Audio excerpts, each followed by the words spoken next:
Welcome to the Fighting on Film podcast, the podcast all about classic and obscure war movies, from the Normandy landings to the days of chivalry and swords. If it's been captured on film, we're going to try and cover it.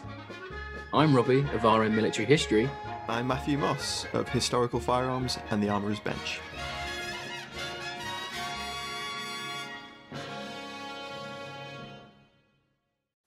Welcome back everyone to Fighting on Film. Today we're joined by Sebastian Abinieri, who's written an amazing memoir on his time working on 1977's A Bridge Too Far. And his book's called The Boys from the Bridge. It was released in 2017. I've read it and it is an absolute cracker. But we are thrilled to have him on the show today. And he was kind enough to bring along a few of his comrades from the APA. We have Tim Morand and Jack McKenzie, and they're going to be talking all things A Bridge Too Far with us today. Chaps, we're absolutely delighted you could join us. Welcome to the show. Thank you very much indeed. We're delighted too. Yeah, it's been a long time. Can you believe it was 45 years ago? Wow. I know. So I think the first question how did you all get involved in the film? Shall I start? Yes, you start, Jack. There was a company called Cinema International Corporation at 139 Piccadilly, which was Universal, Paramount, Leeds Music and so on. And I had a job there, and I'm an ex-copper. First, after the Royal Marines, I joined the Scottish Police. And I was a general factotum, but they said, can you operate one of these eyeball switchboards? I said, yeah, I did one in the police headquarters in Edinburgh. So I just read Cornelius Ryan's book, A Bridge Too Far, and I learned that Joe Levine was going to be directing it. You never leave an actor in a room with a telephone. This is before mobiles. But I had 20 lines to play with, and I rang his office, MCO Embassy in New York. And the woman said, I'm terribly sorry, sir, but Mr. Levine is not in his office at this moment. Can I give you his home number? Can you believe it? So I rang this number and hello. I said, Mr. Levine, yeah. I'm Jack McKenzie. I'm an actor. I said, I understand you're directing Bridge Too Far. Well, Miriam Brickman's casting it and Richard Attenborough is directing it. I'm producing it, but that's it. Bang. And down went the phone. So many years later, I got the job with Sebastian and all the other boys. And this, I'm cutting into the story a bit too far on, but there was a huge. You remember the night the day they were going to blow up Arnhem? Yeah. What? The whole town? Yeah. Was it von Rundstedt said flatten Arnhem? Flatten Arnhem. Yeah. The whole of the Netherlands, I think, appeared in their cars in Deventer. And there was just solid traffic. And this Dutch policeman said to me, Jack, he said, we never directed traffic like this, but this volume before, it's terrible. I said, give me your orange sleeves.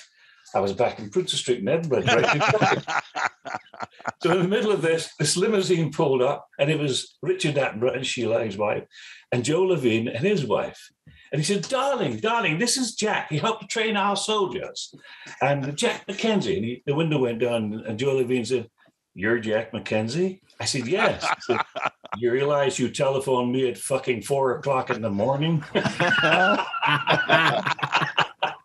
He remembered you, though. And the window went up, and off he went with a big smile on his face. There, I'll let you carry on. That's how I got the job. I got the interview anyway. The magic of our business, isn't it wonderful? You know, you get through to the producer, and he actually remembers you. Yeah, you wouldn't if you phone him at 4 a.m. You're not going to forget you. Are you? It's brilliant, wonderful story. How about you, Tim? How did you get going on it? Well, my agent phoned me up. I think I was doing sort of van driving or something, and said go to the Dance Centre, a war film directed by Richard Attenborough. Mm. And I thought I was going to meet Richard Attenborough sort of one-to-one. So I went to the Dance Centre. I'd never been there before. Up the stairs, opened the door, and about 100 actors fell out through the door. And it was like a cattle market. So I thought, well, okay, I better sort of edge my way in. So I literally had to edge my way in and shut the door. And as the crowd began to thin out, this voice said, Oi, Tim, over here. And it was Dave Tomlin. And I'd done my first ever feature film with him, which was Barry Lyndon. Wow. And I had like 6 weeks on Barry Lyndon. There's only, a lot of my scenes were cut, like many, many scenes, but I had 6 weeks sort of there working with scenes with Ryan O'Neill and all sorts of things, leading a cavalry charge and everything, all cut.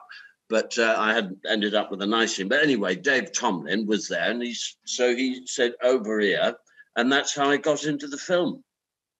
Amazing. Through Dave Tomlin. He said, come on, you're on, and I was very honoured. Sebastian, how did you make it on? Well, I was working in Lindsay Anderson's company at the Lyric Theatre, where he was trying to do a form of repertory in the West End. So they opened with a seagull and then did The Bed Before Yesterday, and then it turned out that they didn't want to do repertory anymore, so it became a sort of normal West End run, which meant I had the days free. So I was walking around Foyles waiting for the show to start, and I saw A Bridge Too Far on the bookshelf. So I grabbed it because I love military history, bought it, went and sat down, read it read a large chunk of it in Velotti's, where I used to go and have my lunch. And I looked at the back of it and it said, shortly to be made into a major film. So I thought, I've got to get into this. So I walked back to the theatre, and Miriam Brickman, who'd cast me in the Lyric Theatre Company, was in the corridor. And I said, oh, Miriam, I've just read this book, A Bridge Too Far, and they're going to turn it into a movie. I don't suppose you know who's casting it, do you? And she said, I am. I thought, oh, wonderful. Fantastic. I said, would you consider me for it? She said, well, let me think. She said, let me go and have a chat with Lindsay, because between you and me, it doesn't look like we're going to be carrying on for much longer with this run in the West End. So you might be available. So she went up to Lindsay, came back and said, yes, Lindsay thinks you'd make a wonderful paratrooper. We could put you up for it. So I went up for it. And as Tim says, went up to this thing in the dance centre, and it was full of actors. And I thought I was going to do an audition. I thought I was going to read for something. Yes, so did I. Do a speech, So anyway, I got in this queue, and Dickie Attenborough was standing there going, you'd go and approach Dickie and you'd say, hello, Sir Richard. And he'd say, thanks very much for coming, or see you in Twickenham, which was the next stage of the casting. He was whittling the 300 down that he had in the dance centre to about 100. So I was in this queue hoping he was going to say, we'll see you in Twickenham. And he went, thanks very much for coming. And I thought, oh, no. Oh, dear. Wow. So, yeah. So I walked back. Lindsay asked me how I got on. And I said, I haven't got it. No, said, thanks for coming, which basically means fuck off. So anyway, the next thing I know, I'm in my digs in Hampstead, and I got a phone call from my agent saying, oh, you're going to Holland. Like, what? And he said, no. He said, no, there must be a mistake. And he said, no, you're in. You're definitely in.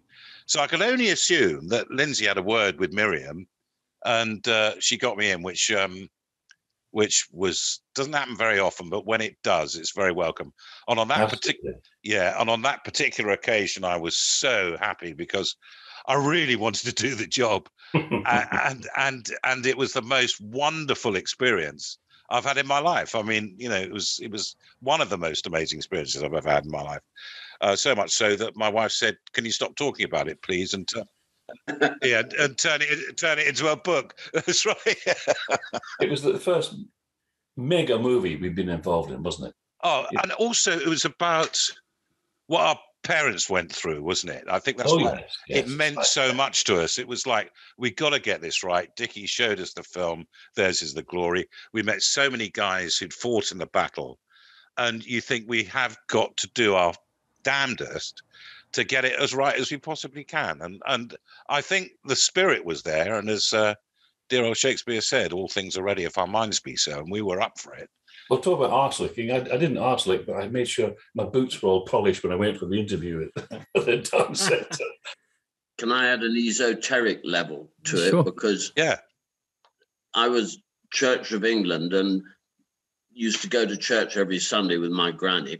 And during that very embarrassing moment when the vicar, this is Church of England, says, and now let us pray And my brother and I used to hope and pray that he would be struck by lightning and say something really inspirational and cosmic and magic. And so we'd hang on his long, they all do the same pause. And now let us pray for the Queen, Prince Charles, and the royal family, and all those brave men that lost their lives at Arnhem. Oh, really? And it turned out that our vicar had been a padre at Arnhem. Oh, wow. So it's the only prayer that I've ever consciously known to have been sort of come true. Yeah. All my childhood, I was praying for all those brave men that lost their lives at Arnhem. And there I was playing one of them. Amazing. Wonderful. Well, I strode out to the dance centre, and I go, what happened? Like you were in the queue, and I had these lovely shiny boots on. I thought, I'll get it all done. So it's the first thing to look at. And he looked at me, and he looked up at me and said, "See you later, darling." And is that what Dickie said to you? Yeah. And I walked across Trafalgar Square and thought, have I got the job? And then my then agent rang me. She said, darling, you've got the job. You're off to Holland on the 5th of May. Woo! It was great. You remember the date? Well, that was Liberation Day in Holland, wasn't it? Yeah. Do you remember who shared your cab with you to the airport? Do you remember, or did you get your own cab to the airport? Oh, I took my own. I took my own cab to the airport. Yeah. That's right. You went there under your own steam. Yeah. I ended up going with Big Frank. Frank Mugen. Yes, Frank Mugen. He was 6'5", could head a ball like most people. Yeah. As hard as most people could kick it. The Scouser. He talked like that all the time, didn't he? He couldn't stop moving his hands when he talked, and we tried to hold his hands and he couldn't say anything. Talking. Once we held his hands, he couldn't say a word because he needed to sort of use his hands to help him to talk. No, that's rotten, actually. No, so this motley route arrived at Schiphol. And nobody knew anybody. I didn't know anybody at all. I wasn't really in the theatre. I come to London in 1970. I was a detective, for God's sake. But I knew nothing about acting. I still know nothing about acting. And this crowd, we got on 2 coaches, didn't we? Yeah, well at Schiphol. At Schiphol, yeah. Well, I found the whole flight absolutely terrifying. I'd never flown before. Oh, right, yeah. I'd have made a very good paratrooper because I would have jumped out of the fucking thing. Given half a chance, you know what I mean? Somebody said, what was your first plane ride? I said, mine. Yeah. I said, out the back door. So how old were you all at the time? How old was I? I was 21. I was 21 when I went. And how old were you, Tim? 76. I'm 79 now, so I would have been, in my 30s? 34. 34. I was 34, yeah. Oh, wow, okay. Well, I think I was about the same. Yeah. We're both war babies, both of us. Yeah, well, that adds more weight to it, doesn't it? You're making this movie about an event that happened to your parents' generation.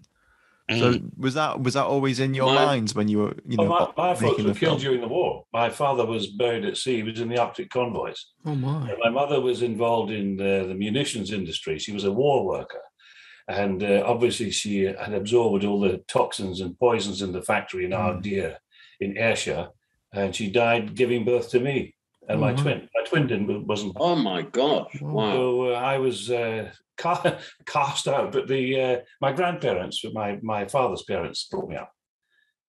Yes, I was brought up by my mother's mother, but my father was with the Free French. He was French. Oh, right, yeah. Wow. Yeah. And got to England, heard de Gaulle, came over here. I remember vaguely meeting him because my parents lived in France before the war. They were artists, trendy bohemian artists, trendy place to live. My mother fell in love with a local lad, and then the Germans came in. I landed in Portugal in 1942 while my mother was trying to escape. And then my father joined us, and then immediately joined up, was a liaison officer with the American Army and landed at Omaha and went all the way through. And he was in Narvik with the Chasseurs Alpins. Really? Wow. Was he? Wow. So he was a bit of a legend in our minds. And I didn't really meet him till I was 11. and he was great. And something to live up to, isn't it? When he, totally, when he got a dad who's done something like that. Well, my old pop was a tough old ex-Royal Scot, and he knew I was going to go down the wrong path. He said, "How old are you next week, son?" 15. There's your ticket. Where to? Deal. Where's Deal? In Kent, Royal Marines Barracks. And I live 300 yards from the front door. this colour sergeant said, "What's your name?" "McKenzie." "That's a nickname. Get in there." I went to the boy, came out a girl. So you all make it to Holland, and so talk us through to become an APA member. Talk us through that. How does that work? They had military advisors for the stars. There was John Waddy was the military advisor. He was ex one para head of the SAS and so on. And then they had military advisors for Robert Redford and Gene Hackman and Tony Hopkins and so on. But we had this great company of actors who were going to be playing all the different roles, and we had to get ourselves organized into a military, thinking mechanism. And I offered up my services. I'm an ex-Royal Marine, and Sean Curry, sadly now gone, he was in the Guards, and we got together with the stunt guys, and you all willingly joined in. So we used to have, up in the morning very early, get ourselves made up, black camouflage smocks, tin helmets, all that stuff. They realized they couldn't get local extras to look like soldiers, and we learnt it. We learnt with the square bashing and the arms drill. We learnt it like a dance routine. Exactly. And we had a couple of weeks square bashing, and we saw the whole thing as like learning a dance. And we enjoyed it too. We enjoyed I enjoyed the training, yeah. It was the schoolboy stuff. Yeah. I was brought up on war movies, exactly. So we sort of knew the Brits knew who our heroes were and knew who we wanted to be like. But the Americans all had even teeth, have got well fed during the war. They looked terrific. But the Brits had broken teeth, no teeth at all, broken noses, cauliflower ears, and we fitted that mold. We were just like that. Yeah. And the compliment came from John Waddy's wife, Anne, sadly now gone. But it was during a break in filming, and we were all relaxing between the shots. And she said, "You know something? They look just like John's soldiers." Wow. And so did General Frost. He said the same thing. But he went to, obviously, Oosterbeek, but he saw all of us and said, "You look just like our boys." So it was a great compliment. He said that we were as ready for combat in the 3 weeks as any of their soldiers after 6 months. My word. Which was a great compliment. And also the reception by the Dutch public was just out of this world, wasn't it? You're doing square bashing. So what else was involved in the training? So was it weapons handling and Well, we had we used to start off the day with a run round a lake where some, not many, but some actors used to pretend to faint halfway round. It was very hot. It was very hot. Yes, to be fair. I remember it was my first day's training. I was the youngest, I have to say. I was 21 years old, and I found it quite comfortable because I've been working on a farm and all that. I was getting quite fit then, and I thought I'm going to try and win this. And I was right behind Christopher Good, who played Major Cornish, or what? Major Carlisle. That's right. And he was representing actually Major Tatum Walter, who was at the battle. But there was a hill at the end of it, and I thought, because I've got short little legs and he's got long ones, I thought I'll sprint up the hill and take him on the hill. So I did that. I got into first place. I ran down the other side, and then we had to run down the hill and then do a forward roll, and then go over an assault course. So I thought, right, okay. My cross country was never that good at school. No, I didn't. No. And he didn't get to wear Dennis and smock during, did you? Neither was mine. And so my helmet didn't fit properly. It was banging up and down. I didn't know how to do the strap up and everything. So I took my helmet off and did the forward roll. And then this bloke ran up with a parachute regiment tie and he said, "Put your helmet on properly. Go back and do it again." So it was Colonel Waddy. So I thought, I nearly told him to fuck off, but I thought, all right then. So I put I did a forward roll, by which time about 15 blokes had passed me. But no, we used to do, the training was actually regular, and also arms training. It was very, with Bill Elmore, who was the armourer, and he shot, and I knew, but the thing is that many of these guys had never even picked up a rifle. Yeah, so we had these ancient Lee Enfields, we had Bren guns and Sten guns and 45 automatic and the Piat gun, the infamous Piat gun.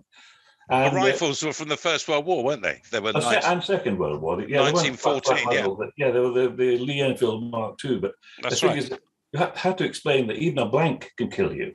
Yeah. So, and learning to fire the rifle away from the person you were, the imaginary person you were firing at. So it was fraught with disaster if people didn't learn how to handle them. And that's the other. I remember Bill he hung a hare from a tree. That's right. And we had with a Bren gun. He stood about 10 yards, quite a distance back, and we had bulleted blanks. I was a Bren gunner, so I knew what I did. And he shot one single shot at the hare, and the whole thing nearly disintegrated to show us how dangerous what we were doing was. Blank was. The wooden to be of each other. A very interesting thing happened there. We talked about, looking like soldiers and living like soldiers. We were, because we were all living in battle dress and so on, and smocks. And it was very interesting. I noticed that after the couple of weeks, and we did the square bashing and the arms training, when you guys were all relaxing, you didn't just have a fag. They were cleaning their weapons. I thought that was very funny. Out came the oil bottle and the pull through. I remember watching you guys. I thought that's what soldiers do. Because it happened to me on Secret Army. My bloody Sten gun jammed, as they all do, But, everyone made sure the rifles and the machine guns all worked. But I thought it was quite an interesting touch. I actually managed to get to the stage where I practiced enough that I could get around a second off with a Lee Enfield. Oh, good. Which I think is pretty good going. That's Firing really from the good shoulder. Yeah. Instead of using the thumb and forefinger to work the bolt, use the flat of the palm, knock it back up, push it back, push the round into the breech, and pull the trigger with your middle finger as opposed to your index. And that's very good for laying down fire in a general direction. If you want to give covering fire. Timothy Morand shot me dead, actually. Who did? Tim Morand did? Several times in the film. Did he? How do you manage that? When he said, it's the bleeding general. And his stem went off, did it? We were the Germans. Oh, you were the Germans. You loosed off a shot, now I'd gone, But I was also shot dead on the beach at Nijmegen. And I think I was shot dead somewhere else. So you're always free for other work. Yeah. So as a thing, it's about being dead and going home. Like, explain, Sebastian, explain a KLM job. It's mentioned in the book. A KLM job was basically the unforgivable crime of losing your weapon. Right. If you lost your weapon, you were on the aeroplane home. Absolutely no question, because it was the biggest sanction that they could employ to make sure we behaved ourselves, because we were having such a wonderful time that the thought of going home was just absolute, dying and going to hell, and it was like, no, we've got to stay out here till the very end. And a KLM job was, if you lost your weapon, you were off the chute. And quite right, because there were terrorists, the South Malaccan terrorists, were operating at the time, and they were paranoid about the arms truck being hijacked, because there was enough in there to arm a whole regiment. I mean, you had, full working MG40 machine guns, Sten guns, Schmeisers, the bloody lot, Brownings, everything. So you'd fall asleep with your sling tied to your I really didn't want to go home. I didn't want my weapon to be stolen, but I was knackered as well. Did many end up going home? Did anyone lose their weapons? No, nobody went home. No, nobody went. Right. Not for that reason. Not for losing a weapon. Right. The other reason for the KLM job was if you were featured. Yes. Us in the APA, if we got featured, they couldn't use you in anything else. So it was big silver bird home. Yeah. Well, no, I was featured when I rescued Sean Connery. Yeah. And after that, they said, stay away from the camera. Yeah. So what I did, because I thought this is the whole exercise is also a very interesting game of how how can you participate in the film so only your friends and family recognize you? So in the liberating of that little village, I was the only one I hadn't recognised you in that. amongst the extras. She had a little girl. I said, "Can I borrow your little girl?" And I put her on my shoulders. It's called flag waving. Yeah. So there I am following Tony Hopkins around, and that's me. And I heard later, because I had a girlfriend there, that girl became a big celebrity because of that one scene. Oh, wow. The whole of her life. Add to that. That little girl was and then after I rescued Sean Connery, I thought I used to go into makeup and put on moustaches and disguises. And there's a scene where Sean Connery is lecturing the men, and I'm very carefully in profile so that I knew the camera could see me discreetly with all the other people, smoking a cigarette. And then there's another scene in the Hartenstein where I die. I'm covered in blood. Laurence Olivier comes over, and I just close my eyes and die. So I sort of planted myself all over the place to overcome this notion that stay away from the camera. Me and Matt, when we recorded the episode with Al Murray, we mentioned you, Tim. We didn't know it was you at the time, Tim, but yeah, we did actually. Yeah. We talked about that scene. I always like that scene. I like the way he charged past the Panzer. Well, it was interesting because it came up at very short notice. I was put on that, given that part. And I had, first of all, I got ready. I thought, what am I doing? And they told me. And they said, you're going to come out of this alleyway. You've got a cigarette case, a silver cigarette case. You hold it out. This was the guy called the visualizer was telling me what I was going to do. He was the sort of, he did the drawings for the screen thing. And so I thought, oh, yeah, that's a nifty idea. Yeah, that's good. Then somebody else came over and said, no, Tim, you're going to walk down there and you're going to do that. And then just before the take, I think it was Dave Tomlin or Steve said, Tim, get behind that fucking tree. There's a German there. Cut his throat and then run through and kill Doug and him, and there were all the stuntmen in front. And that was it. Run straight into the camera. That seems quite as well. But that scene you're in, Tim, is really interesting because you're wearing a Staffordshire Regiment cap badge. So it's really good that that's where the film has its moments where it showcases the other regiment, like the Gliderborn troops that were there. Yes. You mean I had? Yeah, you did. Yeah, you were wearing a... Oh, I didn't know that. Yeah. I didn't have a clue. Really, South Staffs, South Staffs. I was doing Audie Murphy acting as far as I was concerned. With a South Staffs badge on. Yeah. But it's just... And some of these guys came across and they loved it. And even I in a German uniform, I was like this. All the guys from Staffordshire Regiment, they weren't as friendly as you when I was in a camp. You know. You're talking about the cigarette case, Tim. That's quite interesting because do you know that Colonel Waddy, his brother, was at the battle?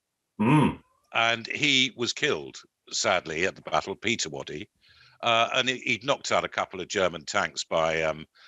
apparently they were queuing up to attack the bridge, and he managed to sneak down the flanks and got himself in an attic or an upper window and dropped mines in through the open tank hatches. He knocked a couple out like that, but they got him in the end. He got killed by a mortar. But his father, their father, Peter's and John's father, was CO, was a colonel of I think it was the Somerset Light Infantry, and he gave Peter his cigarette case. Wow. And it went, obviously Peter was killed. He had the cigarette case on him. Anyway, years after the battle, he had his name inscribed in it to I think it was Richard Waddy was his father, was Colonel Waddy's father, and it had been presented to him, this cigarette case. And years after, Colonel Waddy went back for the reunion at Arnhem, the annual reunion, and someone handed him that cigarette case. Really? Wow. Isn't that extraordinary? Somebody had found it. Yeah. Somebody had found it after the battle on Peter Waddy and gave it to John. It's incredible. Which I think's a wonderful story. There are so many rather poignant memories like that. Yeah. Like, for example, going to Oosterbeek and the taxi driver wouldn't take the money for the fare. That's right. You're going to see the graves. It was the bus driver wouldn't take the money. He The bus driver, yeah. He said, "You're English. We don't charge you if you're going to Oosterbeek Cemetery," which made me feel rather humble. I thought, that. But my second cousin's buried there, James Cass. He was a medic. That's right. We didn't find him the last time. But we tried to find him, didn't we? Yeah. Mm. But and we met Colonel Waddy there, didn't we? We did. That's right, because he knew every single name, because he was a regular visitor there. Yeah. We've returned to this wonderful barracks we had, which was an old orphanage, and it was very Dickensian, wasn't it? Yeah. the conditions, but we like good soldiers, we lived it through. It was all right. Yes. We tried to work out a roster of engaging in amorous activity with the locals. Well, how dare you? Couldn't say that. Going back to Oosterbeek, I met a local girl when they were liberating Arnhem, and I was an extra, and we were doing crowd control. Anyway, it turned out she was an artist and lived in Ada. And I didn't go on the coach to Oosterbeek. I had my own transport. I had a Ford Anglia van, which I drove out there. Was that a Ford Anglia? And that was my second home. It was bright red, number Woo 54 WOO. It got known all over Holland. It became famous because I could wind it up. I could crank start it. And I had the whole of Deventer once, all the kids watching me starting it. But anyway, going back to after we had done the crossing of the Rhine, I was absolutely knackered. And Ninka, my girlfriend, had come to watch that filming. And driving back in the van, I said, I've got to have a kip. And she was with her sister. And she said, why don't you come home with us to Ada? And I saw Oosterbeek and I thought, this is the time to go. So I was on my own with her. And it's the only time in my life where I looked literally at one gravestone and there were hundreds. So-and-so, age 17 idea. And my whole stomach welled up. It's the only time in my life where I cried uncontrollably for the universe, as it were. It just overwhelmed me totally. And I don't think I would have done that had I been on the bus.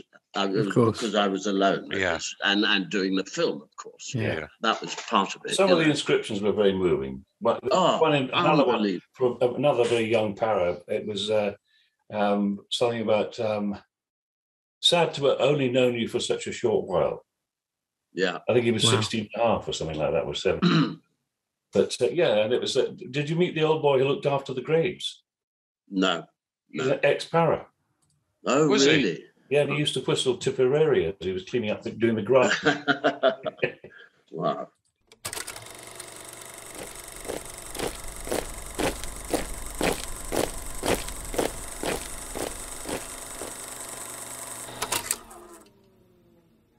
So Matt, have you got some questions you wanted to ask? Yeah. You're speaking a little bit about some of the big sequences there, and I was wondering what it was like to be involved in that, and how were they choreographed? So how does it all flow?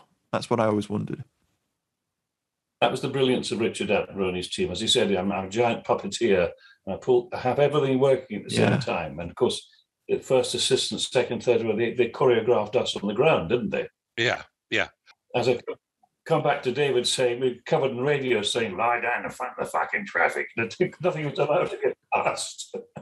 That's right. But they also had many cameras. And I remember it was one day under the bridge when I was playing a German and we were doing unarmed combat. And Dave Walker was my combat partner. He was a para and I was a German. And, we learned all this stuff at drama school. We learned stage fighting and all that kind of stuff and how to fall. And I did Aikido before that, so I knew how to fall. You and I fought in the Return of the Saints. And anyway, so we worked it out. And I said, right, I'm on top of you, Dave. I'm the German. And I'm about to sort of throttle you, whatever.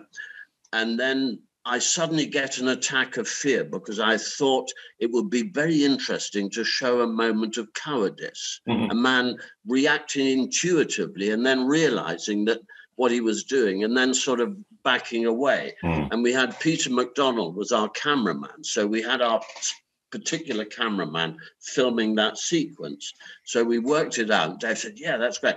And I said, as I'm about to sort of run away back to my lines in a realization of what I'm doing and panic, you shoot me in the back and I die. And then I'll do the slow crawl like in an Eisenstein movie.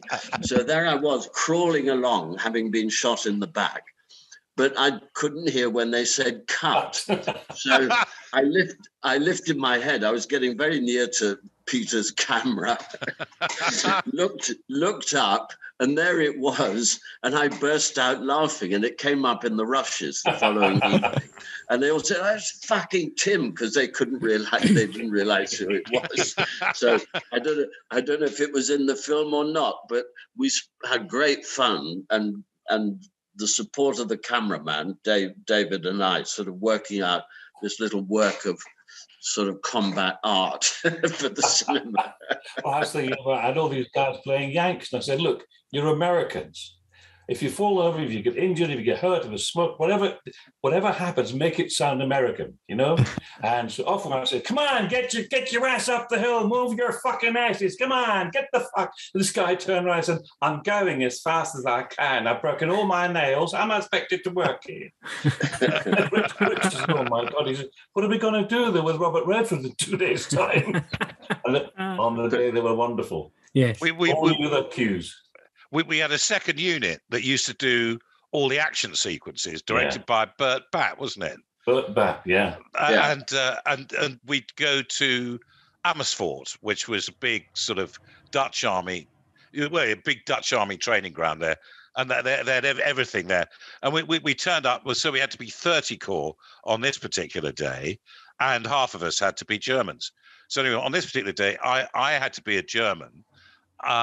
Facing this creeping barrage of artillery that was coming towards us, and then engaging the British infantry as they came off the trucks. You probably remember the sequence. Yeah. Yes, I do. So anyway, the second assistant director or third assistant or whatever said, now look, Seb, I can't remember who it was. No, it's James Wardroper was with me on that. And he said, now look, you two, it's fucking dangerous. He said, there's explosives everywhere. All over the place, and they're all going to be set off. So whatever you do not move. Stay where you are. This shit's going to fly everywhere, but just stay in your trench.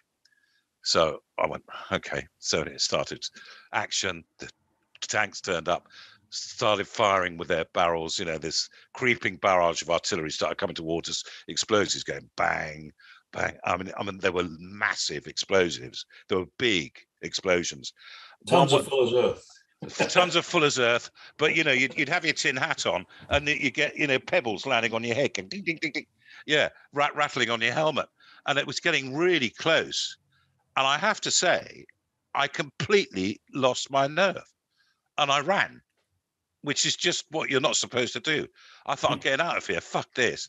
And I just ran, and so did James. He picked up on my panic as well, and he ran as well, and he ended up standing on an explosive, and it blew him 15 feet. Yeah, wow. Blew him 15 feet up into the air, Christ. And he landed on his back, and his uniform was on fire. Oh my God! And to do him credit, he stayed completely still, while I just went off as far as I could away from all that shit. Sebastian, I was right with you. I came off the lorry at the same time, and I remember Johnny Watsit, the special effects man. They placed the landmines, and they had markers there. Yeah, and we had to clock where the markers were. And before the take, they took the markers away, and they said, "Just remember, don't." And there were little mounds of earth dotted around the place. I forgot. And we were on action. We all charged through, and I was behind Jimmy Wardroper, and I saw him literally about to jump, and he did jump on it. And as Sebastian said, did a somersault in the air. His British Army serge was completely black and singed with Was he carrying a Piat at the time? That is in the film. Yeah, that is the very first time you see a Piat in the whole film. 15 feet in the air with a Piat. It's incredible. I wonder whether that was a stuntman, but that's No. That was a genuine accident.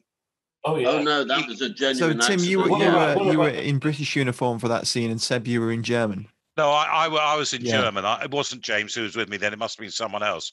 But whoever it was, we both lost our bottle.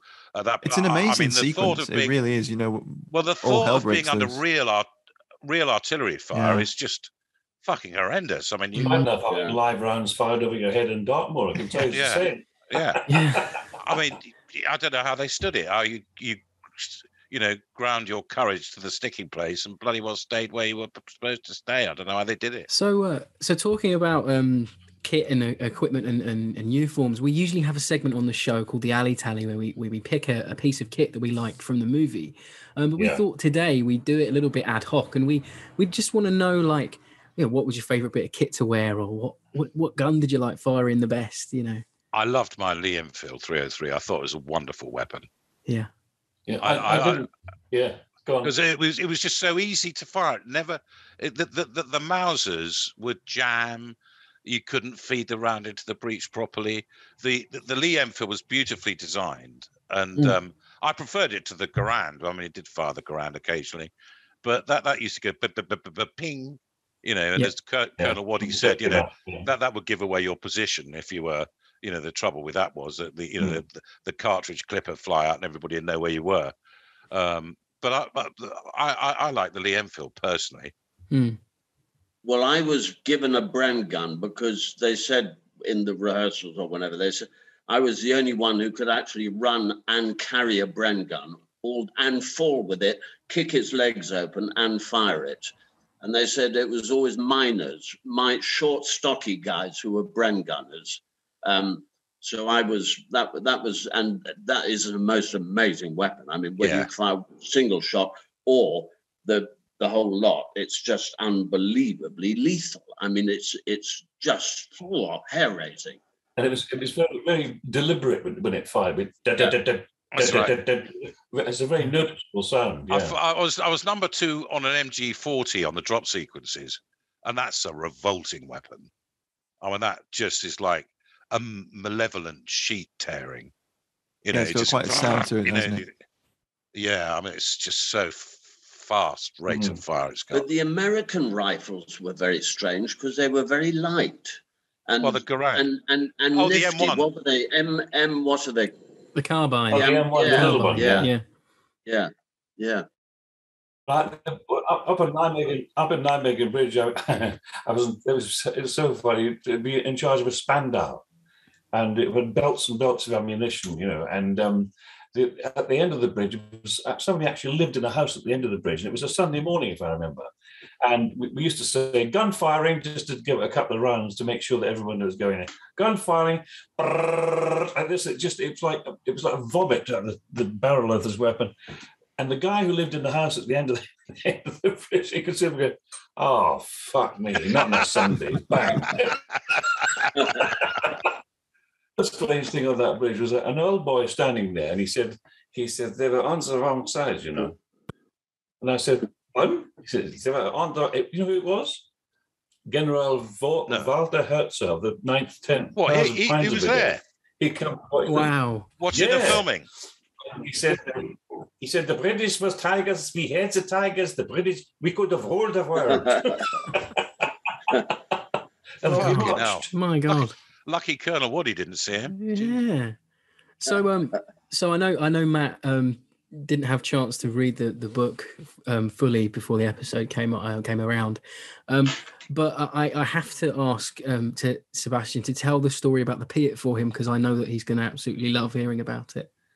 Rob has told me about it, so it sounds brilliant. But I think our listeners are going to love to hear this.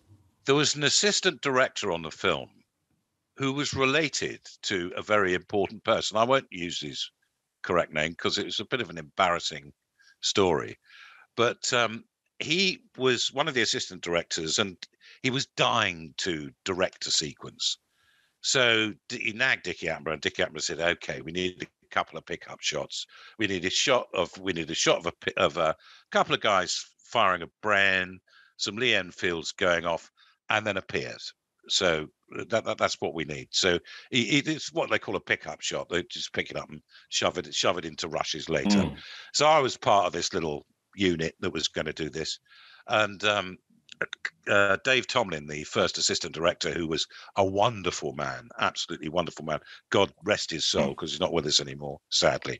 But he said, now look, he said, you're going to fire this, Jeffrey. Now, don't fire it at the camera. Do you understand? Don't fire it at the camera.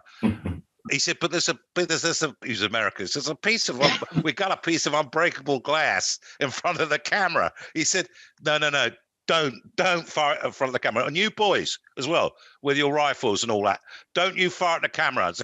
That camera's fucking expensive. If that gets broken, it's like a cardinal sin to break a camera on a film. It's like, the worst sin you can commit. So anyway, David went off to shoot something else. And this assistant director went, I gotta get a great shot. I'm gonna get the Pier shell going right down the camera lens, but it's not gonna hit the camera because it's gonna bounce off the unbreakable glass. So I thought, oh fuck it, no, don't. He's gonna deliberately go against David's instructions. So he fired it. It went straight through the glass, straight down the filters in the camera, and the fins of the thing was of the shell was sticking out the back of the camera. Wow. And the cameraman went, fucking hell, because he had his eyepiece went jam and punched him right in the eye. Ended up with a massive black eye, and the camera is completely shafted, completely broken, with his shell sticking out of it. So Dave Tomlin, the first assistant director, ran away and hid because Dave Tomlin was furious. Whereas he came back, he said he saw the camera, he went absolutely nuts, went looking for him, and he stayed well away for a long time after that. But he forgave him in the end, but only just. I think it's about the worst thing you can do is break a camera. Wow, I can't even imagine that. That would have been a great shot if it hadn't broken the camera. Fair play. But yeah, you can't go against the first assistant director, can you? Really, when he tells you directly not to do it. But wow, you're supposed to get great shots without breaking the camera. That's the whole point. Yeah. That's the whole point of. I was going to say one of the great examples of presence of mind was the Dutch tank crew when they all got pissed. Unbelievable. They got through 2 or 3 crates of bloody grosh. Then they climbed into the tanks and drove right through the set. Yeah, and Dickie Attenborough burst into tears, didn't he? And Peter McDonald, he grabbed the camera and shot from the shoulder. This tank plunging through the. Wow. And they used it. It was a great shot. These guys were pissed as rats in these tanks. This was Dutch Army national servicemen, and they were sitting in this tank, and they had really long hair that had in hair and smoked a lot of joints. Smoking spliff and drinking. Yeah. They were pissed, stoned, and look, they were just like Oddball in Kelly's Heroes. Except the tank was full of them. Was full of oddballs in Kelly's Heroes, and we thought, what a bunch of wankers. We thought, fucking hell, let's steer well away from this tank. This could go. So anyway, Dave Tomlin said, right, okay, we want the tank to go forward, turn left onto the main road. We want the German APA, which was us, going brr, brr, brr, brr, at the windows. Then we want the British APA to come out and engage them hand to hand. And we all had real bayonets on our weapons. They weren't rubber ones; they were proper big stickers, and they were. And I thought this could go so badly wrong. I thought this could go really badly wrong. So anyway, they went, okay, action, bang, and instead of going to the end of the road, he went straight through the house, dragged the whole house, and it had 6 weeks worth of filming needed to be done in that, and it was all dressed on the inside. All the art directors and production designers have been in there and put grandfather clocks in, and paintings and mirrors and dressing tables, bedspreads. It was all like a beautifully ready location to film in, and it was completely wrecked by this tank. And Dickie Attenborough saw this, and he just went. He just burst into tears, Dickie, didn't he? And David Tomlin went, fucking hell. And we were in the Pelican Bar that night having a drink. And David came in and he said, I'm going to get pissed tonight, lads. He said, I want you to make sure I get home. Can you stop drinking? So we stopped drinking and waited until he got pissed and he got absolutely paralytic. And then we loaded him into a cab, drove him back to his hotel, took him to his room. He went to bed. And he got up the next day, absolutely fine, on time, fresh as a day. That's right, yeah. But he needed that downtime after that happened. But it was a very fortuitous error. My God, it was fantastic shot. Yeah, it's a great shot. But there's about another 6 weeks worth of filming needed to be done in there. Wow. Yeah, I know.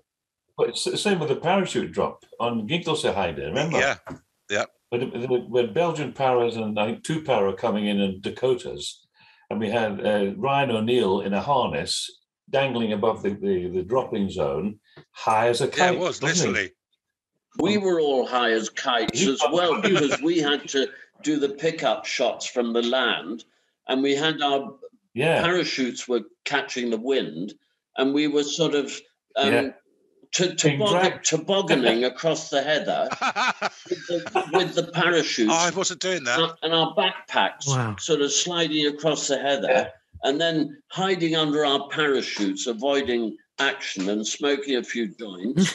It was one hell of a day, that. He had a few before he went up there, and he came in and got smiling. I remember we got hold of a camouflage net once, and we used to like to have a little snuzzle session in the middle of the day, because we were up till 3 o'clock in the morning hitting the nightclubs, and then get to bed at 3 in the morning and up again at 6 to go to work. And by the time midday came round, we were absolutely knackered. So anyway, Dave Walker and James, I think, and Norman found this camouflage netting. So it's perfect for snuzzling, Norman said. We'll have a No, that's right. It ratty, you know. So we always used to get under this camouflage net, cover it in leaves, and have a kip. And we'd hear Jack Dearlove, who was supposed to be looking after us, going past. Where are those fuckers gone? He said, where are they? And he was walking right next to us, going, oh, the fucking hell are they? Where are they gone? We're under this camouflage net, having a kip. And we fell asleep. And then one day, we woke up, and there were tanks parked all around us. We thought, we never did that again.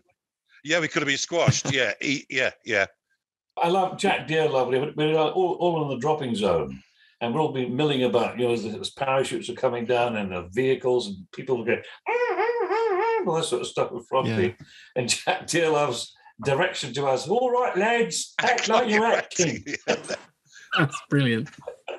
He was in the Desert Rats during the war, Jack. Yeah.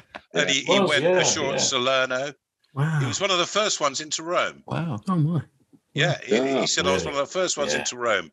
He said we got there and there was no fucker there when we got there. The Germans had all gone. But he was in recce. He was in a reconnaissance outfit. So they were in a Bren gun carrier ahead of the main force. And he was one of the first into Rome.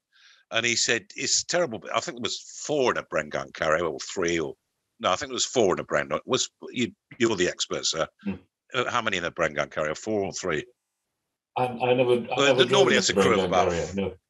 He said what used to happen was you get like a load of arguments going on, and then 3 blokes would end up picking on one, you know, and then all have a go at one particular bloke. Then you'd have, you know, one bloke really fed up and pissed off.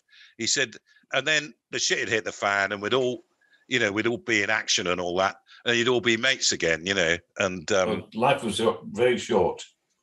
Yeah. And he told me a story about how he went ashore at Salerno, and he parked his Bren gun carrier up on the beach on the grass, and then he got the orders to move off, and he got to Rome and his mates turned up, caught him up and said, fucking hell, you were lucky. He said, why? He said, you know, when you drove off, he said there was a big patch of dead grass where your Bren gun carrier had been. He said, anyway, you went round the corner and a fucking shell landed right in the middle of it. And Jack went, oh, God, you know, God, could have been this. Well, that was the other thing about the vehicles we used. Do you remember the rubber tanks? I had to abandon them because they were going bang, bang, bang, bang. And then Charlie Mann's blokes on in Amersfoort, they discovered a Sherman tank holding up a bridge. Wow. Yeah. Remember that? What, what, for real? They pulled it out. One that had been left after the battle, yeah. Yeah, it was holding up a bridge in the middle of the moor. And they pulled the tank out, cleaned up the crankcase, got it working, and it lumbered off into the queue. It was wonderful.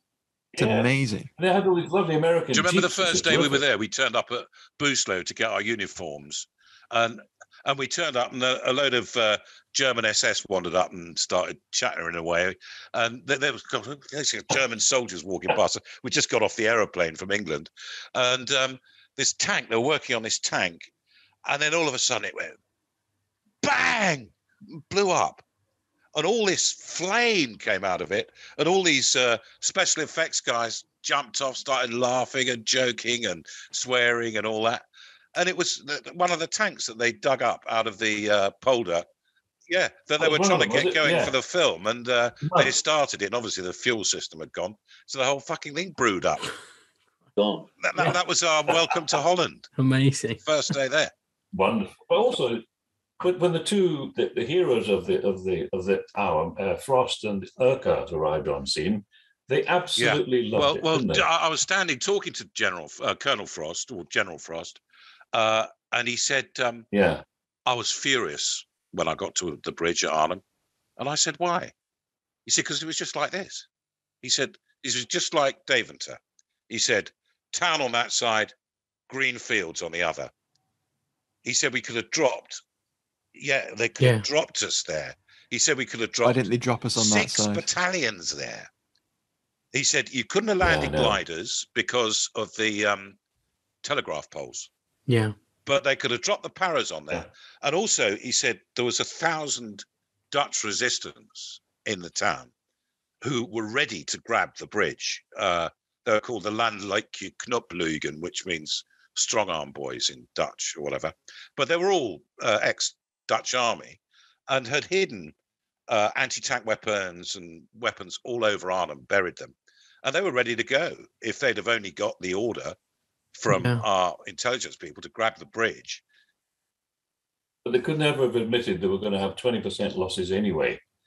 They could never have said that because the operation would have happened otherwise. How many? Well, they would have lost. If they'd have managed to put a perimeter around the end of the bridge, then they could have resupplied it easily. You know, they could have dropped stuff in from the air and resupplied it, and they'd probably won the battle if they'd done that. You know, they'd probably. But going back to the film, do you remember? I remember we were sitting in our caravan, and Colonel Waddy came over to us, and he was incredibly upset, and we said what? And it was when we were going to do the Americans crossing the bridge, Arnhem Bridge. Yeah.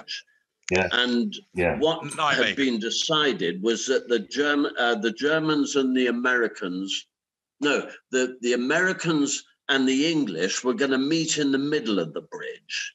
And historically, it was us that actually captured the bridge. But politically, what's his name? Joe Levine, just to give the Americans a bit of a boost on the film, agreed to the compromise that they were going to meet in the middle. So it looked as if the Americans, Robert Redford, had captured the bridge single-handed. But historically, it was totally wrong. And Waddy was totally upset. And he didn't know how to express it. He didn't want to go to the producer and say, look, this is historically wrong, you know. Yeah. Well, similarly with John Stride playing the 30 Corps major, and Redford berates him, saying, "Your men are dying out there. You're drinking tea." No. It never happened. Yeah. It never happened. But of course, for the sake of drama and the film and a bit of excitement, they Americans had to be shown in a good light.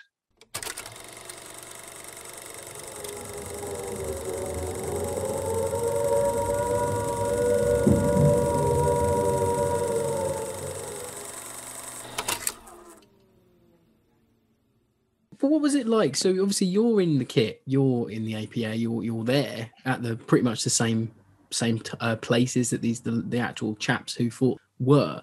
So what was it like? Obviously meeting meeting Frost and Waddy and these people that actually been there, and you're there recreating it. How did that make you feel as actors? Oh, absolutely proud of ourselves. But the point is also they just accepted us. I mean, to me, it was like hero worship. When I met Frost, I mean, Frost was like, blimey, I've just met Colonel Frost. He said one day, I can't believe they've got a bunch of actors to do this. He said, I never would have believed it. He said, you're just like my men. You behave like my men. He said, when you've got nothing to do, you sit around drinking tea, smoking, sleeping on your packs or playing football or whatever. He said, I can't believe we got a bunch of actors to do this. He said, mind you, he said, we did form the SAS from the artist rifles. Yes, yeah. Absolutely. And he said, in fact, it's still called SAS artist rifles. And Bill the Armourer said, in your case, more like piss artist rifles. He said. Yeah. There's a clip of the Arnhem report that was put on the BBC production, I think, during filming, and there's a clip of Frost saying, they like my boys, and me and Matt were watching it as we were preparing for this episode, and we were trying to pick out you fresh-faced young boys in it, but we'll have to share it with you guys after. We think Sebastian might be in the clip that's in the little documentary, possibly. So, why do you think? I mean, obviously, you guys are in the film, and you know better than most. Why do you think the film has stood the test of time, and it's still so beloved even now? Well, I can tell you right now, my nephew ended up as a captain in the SAS. Yes, John Yorston, and when he was a young parry, they were marched down the road in 1977 to see this film, A Bridge Too Far, and even the paras were impressed, and they watch it all the time. He's seen it about 20 times, and the strange thing is, when they have the reunions, it's not the Ride of the Valkyries which they march to. It's the music from A Bridge Too Far. It's become their march now, isn't it? I mean, I've got a para lives next door, but one to me, and he said, "You're in A Bridge Too Far, weren't you?" And I said, "Yeah." He said, "I love that film." He said, "That's a para's favourite film." He says, "Well, we've had a few beers and we want to watch a movie. It's either that or Zulu." And we leave, but have a few beers and say, "Great, it's all going to kick off now, boys." And we want. Well, my nephew and his mates, they have a few beers, and when they get to abide with me at the Hartenstein Hotel, they all weep buckets. Can I tell you the wonderful story about when they're setting that sequence up in the film, where Dickie Attenborough says, "Okay, boys, now you're all exhausted. We're all sort of wounded and sitting there. It's the end of the battle, and the Germans are going to come across the bridge, and as they come over, Jeffrey's going to start playing the flute, and you're going to start singing one by one, 'Abide with Me.' He's going to be playing 'Abide with Me.'" So anyway, this okay, boys, ready, action. So anyway, Germans come across the bridge.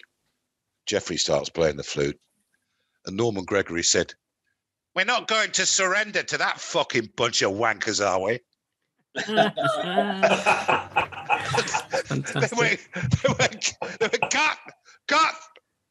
Who said that? He said, "Who said that?" And we all kept stum. We didn't want to drop Norman in it, but I think it was Norman's last tribute to the airborne before. That's right. Yeah. Jack, you mentioned Bill Armour, the Armour, earlier. Bill Armour, yeah. We were reading in the Arnhem report. There was a little thing published as well, and it says that he did most of the Piat firing on the bridge. So what was Bill like? Because he must have had so much going on with all of those weapons, and then to be called on to bring up the Piat. Very thorough man. He had to be very thorough. As Sebastian said already, I had a problem because not only was I training, but I was keeping my eyes open on kit, on where people were going, because some of them went astray, making sure people didn't have pockets full of blanks and all that sort of stuff. And I found a Bren gun and a can of ammunition outside a public lavatory. What? And yes, the Dutch extras, and judging by the screams of joy inside the lavatory, this call of nature was a bit more exotic than the norm. Then I found a Thompson submachine gun hanging from a tree in the forest. He'd gone to pick bluebells. That's a KLM job. Well, they were Dutch extras, Oh, they were Dutch extras. Well, I have to say, with the coach that you lot were all on driving to the locations, and I had my red van. I always had my own way of getting there. I loved that van. I was so envious of that van, Tim. I slept in it. It became a absolute anyway. But one day we were there, and all the lads had left the coach, but they'd left all their gear on the coach. And I don't know why. I think I'd arrived a bit late and parked up my van. And I saw the coach driver going through the gear on the coach. And this was quite late on. And I suddenly got consumed with a sort of rage. I thought, and he was going to drive the coach off.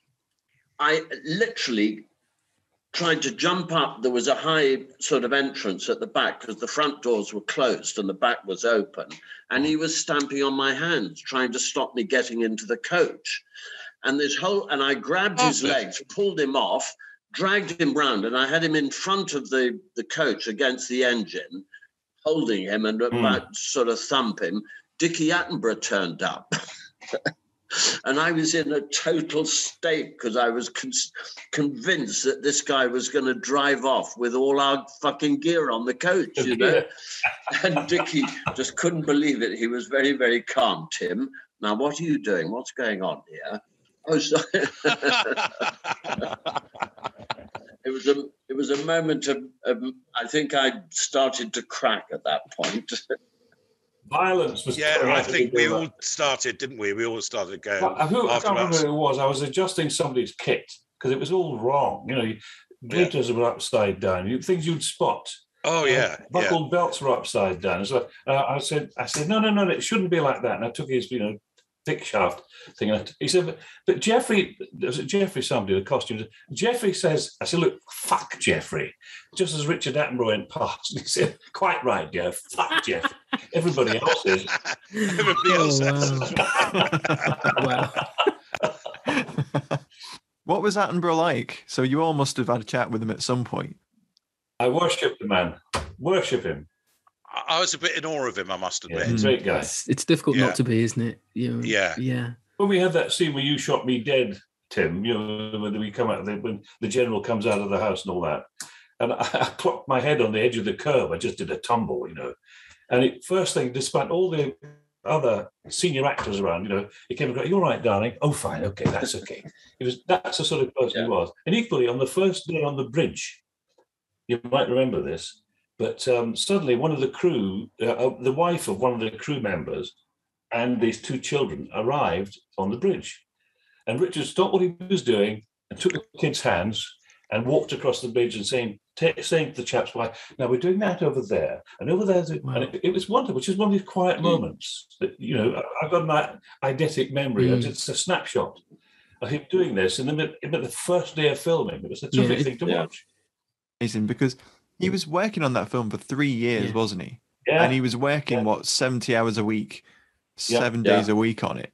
Yeah. So he must have been exhausted, And carrying reels. And he was still, nice enough to do stuff like that. Yeah. Carrying reels of film to get more money for the film. Yeah. I mean, that sequence with James Caan was I saw you chatting on the other podcast about how, how does that fit into the film? Yeah. That was the first sequence we saw when we got to Holland. And it turns out that he was using it to raise money. Right. Yes. To make the rest of the film. So he shot that sequence with James Caan. That makes sense, because it does feel like a short film. It is exactly like a film, isn't it? It's like a film on its own. So he showed it to a load of Japanese investors, and they they fronted up with the rest of the money. Right, yeah, because I don't know if you've seen it, but there is a cracking Japanese poster for the film that has got every single bit of kit in the movie bar the bridge on it. It's a cracker. Yeah, yeah. I'll tell you something, on the river crossing, Yeah. we had, there was Turks boats from Henley. They had the real canvas boats. That's it, yeah. We were all GIs. I've got a photograph behind me. And what was extraordinary was we got them loaded into the water, and then the engines packed in mid-river. So, but they literally were rifle butts and paddles. Yeah, they took the engine out of our boat and put it into Robert Redford's boat. Well, so we had to paddle. And Doug we're using rifle butts and all that, Doug Robertson said to me, "Cover Redford, sit in the prow." He said, because he gets off first. All right. I said, yeah. So we got to the far side of the river, and he said, "Jump." So that, so I jumped into 12 feet of bloody water. Yeah, so did I. And when I came at the surface, Redford stood in my bloody head to get on the beach. What we didn't expect to be blown up as we went across, did we? Oh no! So you were all in the river crossing scene. We were all in the river crossing, the River Vaal. Yeah, that's amazing. There was a side element to that as well, because before we got onto the boats and loaded up and all that, we were down in that valley, just the other side of the dike. And Robert Redford was making his speech to the troops. And Big Frank, who was a film encyclopedia and knew everything, and his big ambition was to be in the scene with Robert Redford, his featured moment. And he's very, very tall, and he was dressed in his American uniform, and as we all were on that day. And Robert Redford, with his blonde quiff, had to have his helmet back over his head, sort of in a cocky angle, so that you saw the quiff, so that we knew it was Robert Redford. And suddenly, I remember it was Steve, or one of the assistants, came out and said, "Frank, I'm really sorry, but we can't have you in this scene," because he was too tall. And he was standing right next to Robert Redford. And it broke his heart. It broke his heart. But I remember a 4-5-knot river, it was fraught with disaster. Somebody was going to drown. Happily, nobody did. But what was thank God. Extraordinary was, in the middle of the river, it was all milling about with all these boats were floating left and right and sideways and so on. And we suddenly heard, "Gathering in the sheaves, we're gathering in." It was that guy at the front, one of the boat, the blonde guy going, "Gathering in the sheaves," like this, the top of his voice. And all I could see was Redford's voice going. And then we landed. There were a couple of real paras with us who were staying with us in our old folks' home that we lived in. And they'd done the jumps. They brought the first battalion over to do the drop sequences, and they had some leave coming up. So they said, "Well, let's spend some time, working as extras on the film." They're all fully trained and have fire weapons and all that. So anyway, they're on the bank, and we all had to wear life jackets under our uniforms. And some of them inflated them just in case to make sure they worked, so they looked like pregnant. But I didn't inflate mine. I was too vain. But but anyway, these two paras were there, and I said, "Do you want to come in our boat?" And he went, "No, I don't think so, mate." I said, "What? Come on, come in our boat." He said, "No, looks a bit dodgy to us." And I said, "Dodgy?" I said, "You're Her Majesty's finest." I said, "I know we are, but we're not getting in that boat." He said, "We leave that sort of job to the Marines." Yes. So anyway, he's stuffing a hot dog in his mouth. And he's got a cup of tea, and we went across, and the whole river exploded. That's right. And even though we didn't have an engine, we were the first boat over because we paddling away like that. Like a speeded up film. That's right. Yeah, it's like a Tom and Jerry cartoon. And I leapt out because I to pull the thing up, to pull the boat up, and I leapt out too early, and I went down at the end of this rope. And because I was weighted down with a rifle and a tin helmet and a pack and everything, it meant I could actually walk along the bottom and come out. So anyway, I walked along the bottom, came out the other side, and then we got back in the boats, had to paddle back across the river and do another take. Wow. And as I got back across the river, this para said to me as I got out soaking wet, he said, I told you it was dodgy, didn't I, mate? Timing, yeah. Amazing. Somebody said it was like being in a wet canvas bag, and it was. I tell you, little wooden struts in them, and they were genuine of the period. But, you know, that sequence in the movie is just it's staggering even now. It stands the test of time. Well, the courage those guys showed getting across that river. Yeah, without doubt. I mean, the ones who did it for real. Of course. Yeah. That was the 82nd, wasn't it? The 82nd Airborne. Yeah. We used the tank for the close-ups. Yeah. John Ratzenberger getting shot and somebody else, you know. Yeah. They reckon they had 50% casualties getting across there. You know, right at the end of the war as well. You think, fucking hell, I've got a chance of going home, you know. Now I've got to do this. Just shows the courage of men. Yeah, amazing. Yeah. And that was the other point. It was not just looking like soldiers, but behaving like soldiers. In the middle of these mass scenes, you know, that sense of urgency the whole time. We've got to get on the ground. We've got to get going. We're 9 miles away from the target, and it vibrated with that feel, didn't it? Yeah. It was like Colonel Waddy said. He was deeply concerned about our quality at first, didn't he? Yeah. In the end, he loved us. Yeah, but you see, you know, at least he wasn't like the Duke of Wellington. At least he didn't call us scum. Yeah, well, he did a couple of times. Did he call us scum? Scum. Gin is the. I know. Dear old Colwally. I can't thank you enough, chaps, for coming on. I mean, we've just had an absolute blast listening to your stories, and we really, really are deeply thankful for you and grateful for all of you to come on and talk to us today. Well, I just hope we can use it. That's all. Without a doubt, I will. Well, I tell you, if I hadn't picked up that book back in 1975 and read it and absorbed same here. Wouldn't be here. Sebastian. Affected my whole. I was just dipping into your book, and there was the incident with Alf Joint falling off the roof. Oh yeah, I was there. I witnessed it. I was holding the ropes, one of the ropes of that inflatable thing, which was a brand new thing. Normally they would have used boxes. Were brilliant. That's it. And what action? And I was standing right behind him. You were on the roof, were you? Yeah. I was right behind him. I saw him go over. I was on the ground holding, because he said, come on, lads. So we all had a rope to stop it turning over, moving. Yeah. And just before the action, Dickie said to him, now, I don't want, you know, any acting as if you've been shot. You just fall off. And what happened threw him, because instead of throwing himself slightly out when he would have landed in the middle of the cushion, he fell over the edge and hit the edge of that big inflatable thing. And none of us could hold it down. And the whole thing went like that. He broke his collarbone. He broke his collarbone, didn't he? I witnessed, I saw his face, and it was literally as if he had died.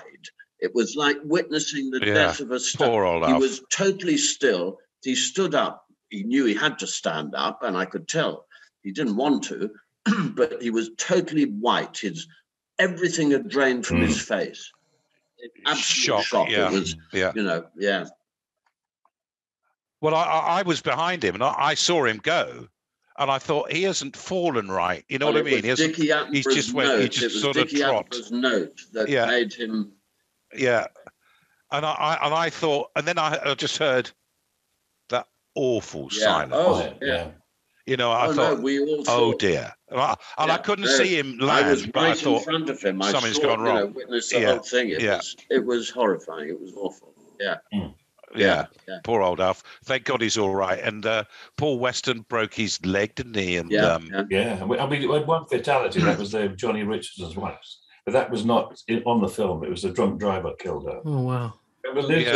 Just going back to the end of the film, the people at the end of their tether, did any of you witness the fight, the punch-up? Steve Lanning, Dave Tomlin, and the bouncers and the owners of the Pelican Bar on the main square in Devon. No. It was fucking hell, I wish I'd been there. Jesus.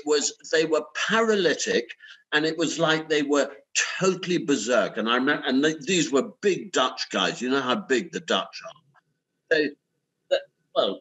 Anyway, it was unbelievable. They were absolute hammer and tongs.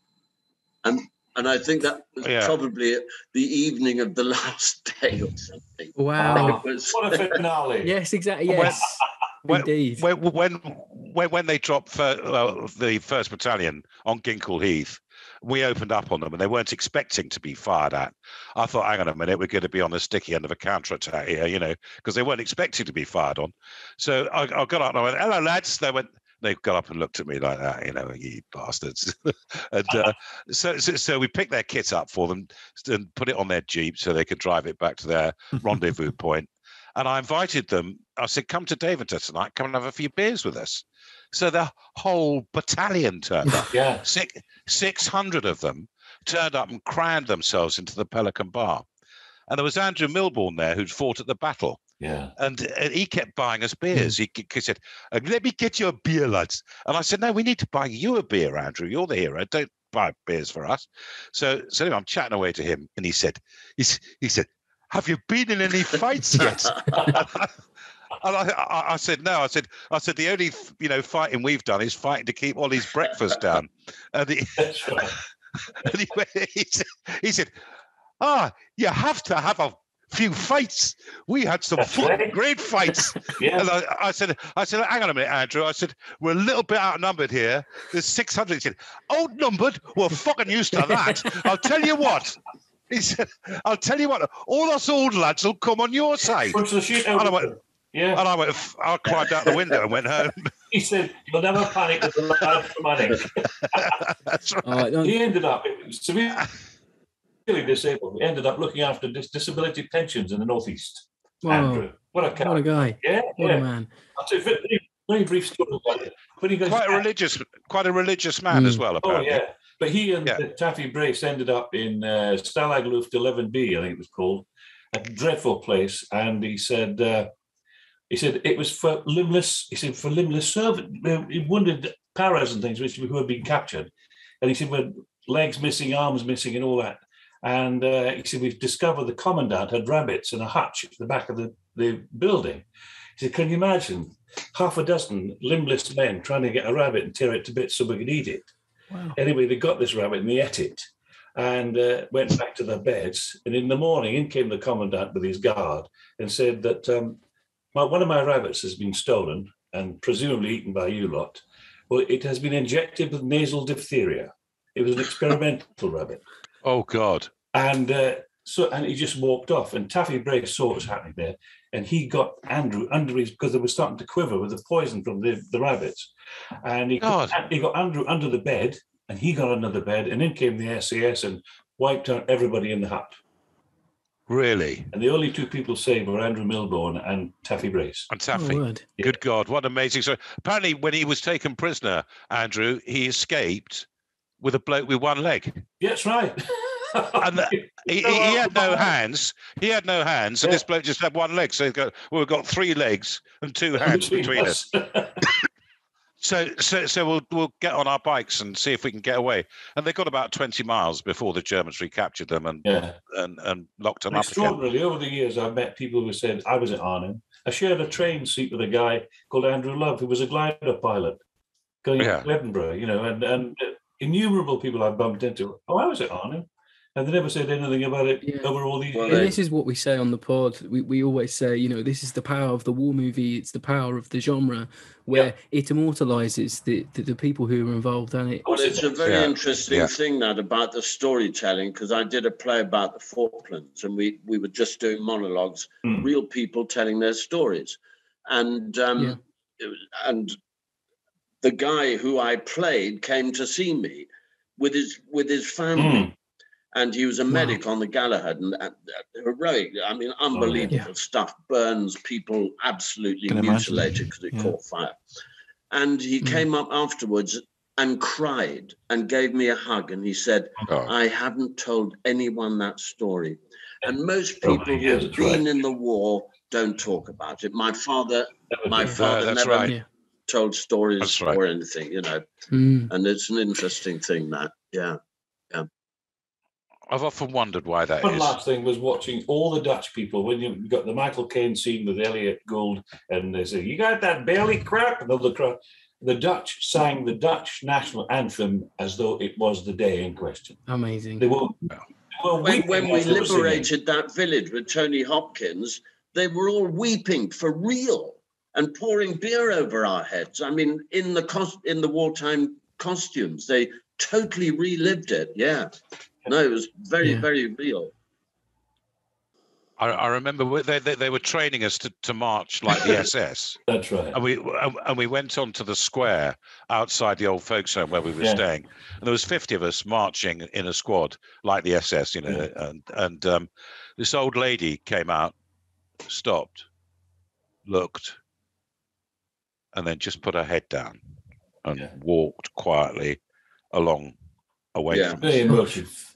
Yeah, and it must have been with Mrs. Eichel and Cap Westerwolde, who had the commandant who took over the town. He wanted her family hotel, the Penningshoek Hotel, as his headquarters, and he said, "I want all the stuff out of the hotel." And he moved him into the house, which I was in digs with him for a little while.